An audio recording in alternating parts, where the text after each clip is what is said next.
पिताजी जल्दी चलिए, वरना मैं आज स्कूल में देरी से पहुंचूंगा। मेरी टीचर बहुत गुस्सा करती है। हाँ हाँ बेटा, अभी चलते हैं, बस 2 मिनट रुको। तभी रमेश की पत्नी कमरे से बाहर आती है और रमेश से कहती है, सुनिए जी, आज शाम को आप ऑफिस से जरा जल्दी घर आ जाइएगा। याद है ना, आज आपको मुझे शॉपिंग कराने के लिए लेकर जाना है। अरे भाग्यवान, इस महीने हाथ जरा तंग है। मेरी मानो तो शॉपिंग का विचार कुछ दिनों के लिए अपने दिमाग से निकाल ही दो। मैं तुम्हें अगले महीने पक्का शॉपिंग कराने ले जाऊंगा। अभी मुझे चलना चाहिए, वरना राजू को स्कूल पहुंचने में देर हो जाएगी। देखिए जी, अब आपके ये बहाने पुराने हो चुके हैं। मैं कुछ नहीं जानती। आज शाम को मुझे शॉपिंग करने जाना है, मतलब जाना है। आगे आपकी मर्जी। अच्छा ठीक है भाग्यवान, अब तुम पूरा घर सर पर मत उठाओ, मैं कुछ करता हूँ। इतना कहकर रमेश अपने बेटे राजू को लेकर वहां से चला जाता है। घर से निकलने के लिए रमेश जैसे ही अपनी मोटरसाइकिल शुरू करता है, तभी उसकी माँ उसे आवाज देकर कहती है, अरे रमेश, आज शाम को मुझे कुछ पैसे दे देना। याद है ना, मैंने तुझसे कहा था कि मुझे मंदिर में चढ़ावा चढ़ाना है। अरे माँ, मेरी तनख्वाह आने में अभी 10 दिन बचे हैं। अभी मेरे पास बिल्कुल पैसे नहीं है। हाँ, मेरी तनख्वाह मिलते ही मैं तुम्हें पैसे दे दूंगा। रमेश की माँ चिढ़कर कहती हैं, अरे तेरा दिमाग तो खराब नहीं हो गया? मैंने तेरे भरोसे मंदिर के पुजारी जी से वादा कर दिया है और तू कह रहा है कि पैसे नहीं है। अब मैं पुजारी जी को क्या जवाब दूंगी? तुझे तो मेरी इज्जत की भी कुछ परवाह नहीं है। अच्छा ठीक है माँ, अब तुम गुस्सा मत करो, मैं शाम तक कुछ इंतजाम करता हूँ। इतना कहकर रमेश वहां से चला जाता है। फिर दोपहर को जब रमेश अपने दफ्तर में बैठा होता है, तब उसे अपनी पत्नी और माँ की बातें याद आती हैं। रमेश अपने दफ्तर के एक साथी मोहन से कुछ रुपए उधार मांगता है। अरे भाई मोहन, मेरा एक छोटा सा काम कर दो, मुझे कुछ रुपयों की सख्त जरूरत है। मुझे कुछ दिनों के लिए क्या तुम रुपए उधार दे सकते हो? अरे रमेश भाई, मैं तुम्हें पैसे उधार तो दे सकता हूँ, लेकिन मुझे वक्त पर पैसे लौटा देना। वैसे भी मेरा मानना है कि दोस्ती यारी में कभी पैसों का व्यवहार नहीं करना चाहिए। ये कहावत तो तुमने सुनी ही होगी कि उधार प्रेम की कैंची है। मैं नहीं चाहता कि पैसों को लेकर हमारा रिश्ता खराब हो। अरे मोहन, तुम बिल्कुल चिंता मत करो, मैं तुम्हारे पैसे वक्त पर लौटा दूंगा। फिर मोहन रमेश को पैसे दे देता है।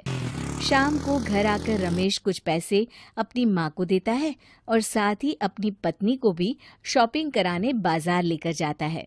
रमेश की पत्नी और उसकी माँ का स्वभाव जरूरत से ज्यादा खर्चीला होने के कारण दोनों हमेशा बेवजह पैसे खर्च करती हैं। फिर एक दिन, सुनिए जी, अगले हफ्ते हमने छुट्टियों में कहीं बाहर जाने का प्लान बनाया था। आपने पैसों का इंतजाम कर लिया ना? अरे अभी कहाँ, अभी तो मेरे पास बिल्कुल पैसे नहीं है। हम कभी और चले जाएंगे। देखिए जी, मैंने सभी सहेलियों से कह दिया है कि मैं बाहर घूमने जा रही हूँ। अगर मैं नहीं गई तो सब मुझ पर हंसेंगी। आप कहीं से भी पैसों का इंतजाम कीजिए जी। इतना कहकर रमेश की पत्नी वहां से चली जाती है।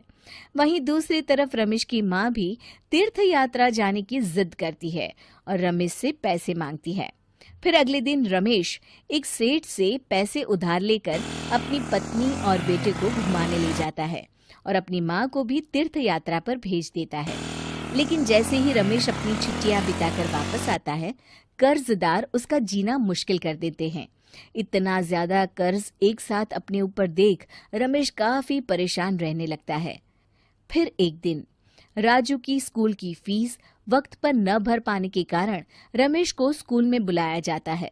स्कूल के प्रिंसिपल साहब रमेश को सख्त हिदायत देते हैं कि अगर वक्त पर स्कूल की फीस नहीं भरी गई तो उनके बेटे का नाम स्कूल से काट दिया जाएगा। अपने बेटे की स्कूल की फीस भरने के लिए रमेश अपने दोस्त गिरधारी से कुछ पैसे उधार ले लेता है और स्कूल की फीस भर देता है। रमेश की माँ और उसकी पत्नी खर्चे और घर की जिम्मेदारी संभालते संभालते धीरे धीरे रमेश पूरी तरह कर्ज में डूब जाता है और तभी एक दिन दफ्तर में काम करते समय रमेश की तबीयत अचानक बिगड़ जाती है और वो बेहोश होकर गिर पड़ता है। उसे जल्दी से पास के एक अस्पताल में भर्ती कराया जाता है। रमेश के घर वालों को ये बात पता चल जाती है तो वे सभी अस्पताल पहुंचते हैं। अस्पताल के डॉक्टर साहब उन्हें बताते हैं, देखिए, देर रात तक जागने और जरूरत से ज्यादा काम करने की वजह से इन्हें चक्कर आ गया था। बेहतर यही होगा कि इन्हें कुछ दिनों के लिए पूरी तरह आराम करने दिया जाए। रमेश की हालत देखकर उसके बेटे राजू को बहुत गुस्सा आता है और वो अपनी दादी और माँ से कहता है, माँ, दादी, मैं इतना छोटा हूँ, फिर भी मैं इतना समझता हूँ कि पिताजी दिन रात दफ्तर में काम करके पैसे कमाते हैं। पिताजी अकेला पूरा घर संभालते हैं और आप दोनों अपने फिजूल के खर्चों के लिए उन पर दबाव डालते रहते हैं। आज पिताजी की हालत के जिम्मेदार तो आप दोनों हैं। राजू की समझदारी भरी बातें सुनकर रमेश की माँ और पत्नी को अपनी गलती का एहसास होता है और दोनों की आंखों में आंसू आ जाते हैं। फिर कुछ दिनों के बाद रमेश की तबीयत एकदम अच्छी हो जाती है और वो पहले की तरह अपने काम पर जाने लगता है। रमेश की माँ और पत्नी अब उसे किसी प्रकार की कोई तकलीफ नहीं देते और ना ही उससे किसी चीज की मांग करते हैं।